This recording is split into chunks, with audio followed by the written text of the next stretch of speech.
মধ্যরাত, এই রাতটা হচ্ছে রাতের শেষ অংশে যদি আপনার চোখ খুলে যায় তাহলে মনে করবেন আল্লাহ তাআলা আপনাকে সফলতার দ্বার প্রান্তে পৌঁছে দেওয়ার জন্য আপনার চোখটাকে খুলে দিয়েছে। কিন্তু দুঃখজনক হলেও সত্য, আমরা অনেকেই রাতের বেলা হঠাৎ করে চোখ খুলে গেলে অথবা ঘুম ভেঙে গেলে কিন্তু আমরা আল্লাহকে স্মরণ করি না।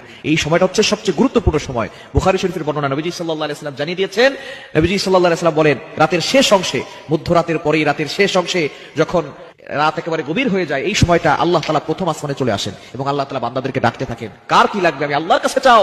রাতের শেষ অংশে এই সময়গুলোতে, এই সময় যদি আপনার চোখ খুলে যায়, আপনি এই আমলগুলো করতে দেরি করবেন না। আপনার ওযু করার দরকার নাই, ওই অবস্থায় আপনি আমলটি করবেন। আল্লাহ তাআলা দুইটি নাম পড়বেন 11 বার করে। কয়বার?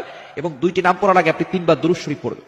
দুরুদের ভিতরে সর্বশ্রেষ্ঠ দুরুদ হচ্ছে দুরুদ ইব্রাহিম। এই দুরুদটি বেশি বেশি পড়ার চেষ্টা করবেন। আল্লাহুম্মা সাল্লি আলা মুহাম্মাদ ওয়া আলা আলি মুহাম্মাদ কামা সাল্লাইতা আলা ইব্রাহিম ওয়া আলা আলি ইব্রাহিম ইন্নাকা হামিদুম মাজিদ। আল্লাহুম্মা বারিক আলা মুহাম্মাদ ওয়া আলা আলি মুহাম্মাদ কামা বারাকতা আলা ইব্রাহিম ওয়া আলা আলি ইব্রাহিম ইন্নাকা হামিদুম মাজিদ। এটা আপনি 3 বার পড়বেন। আর যদি এটা একটু বেশি কষ্ট হয়ে যায় তাহলে সাল্লাল্লাহু আলাইহি ওয়াসাল্লাম, সাল্লাল্লাহু আলাইহি ওয়াসাল্লাম, সাল্লাল্লাহু আলাইহি ওয়াসাল্লাম, এটা 3 বার পড়বেন। এরপর আল্লাহ তাআলা দুইটি গুণবাচক নাম পড়বেন।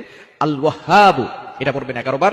আর হচ্ছে ইয়া ফাত্তাহু, এটা পড়বেন 11 বার। এই দুইটি নাম পড়ে আপনি আল্লাহর কাছে দোয়া করবেন, দেখবেন আল্লাহ তাআলা আপনার সকল চাওয়া পাওয়াগুলো কবুল করবেন, আপনার নেক আশাগুলো আল্লাহ তাআলা কবুল করবেন।